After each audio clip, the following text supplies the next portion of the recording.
வேஷம் போட்டு போறான். குறி சொல்ற பொண்ணுகிட்ட போய் கேக்குறான், எனக்கு இந்த மாதிரி ஒரு ஒரு பதில் தேவைப்படுது, நீ எனக்கு குறி சொல்லணும் அப்படின்னு சொல்லும் போது அவ சொல்றா, இல்ல சவுல் ராஜா வந்து யாருக்கும் குறி சொல்லக்கூடாது, அப்படி சொன்னா கொன்றுவோன்னு சொல்லியிருக்காரு, நான் சொல்ல மாட்டேன் அப்படி சொல்லும் போது சவுல் வேஷம் மாதிரி என்ன சொல்றான்,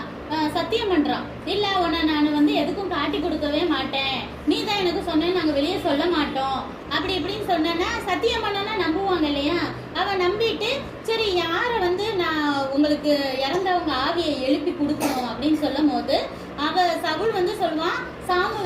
சாமுவேல் ஐயா இதுக்கு நடுவுல இறந்துருவாரு சரியா, அவங்க ரொம்ப வயசானவர் இந்த தீர்க்கதரிசி சரியா, அப்போ அவரை எனக்கு கூப்பிடுங்க, அவர் தான் எனக்கு எல்லாமே இதுக்கு முன்னாடி எப்படி செய்யணும் ஏது செய்யணும் சொன்னாரு, அவர் இல்லாம எனக்கு கஷ்டமா இருக்கு, அவரை கூப்பிடுங்கன்னு சொல்லிட்டு. சாமுவேல் உயிரோட இருக்கும் போது அவர் பேச்சே கேட்கல, இப்ப இறந்தா பிறகு அவரோட ஆவியை எழுப்பி அவர் சொல்றதை இவர் கேட்பாரு.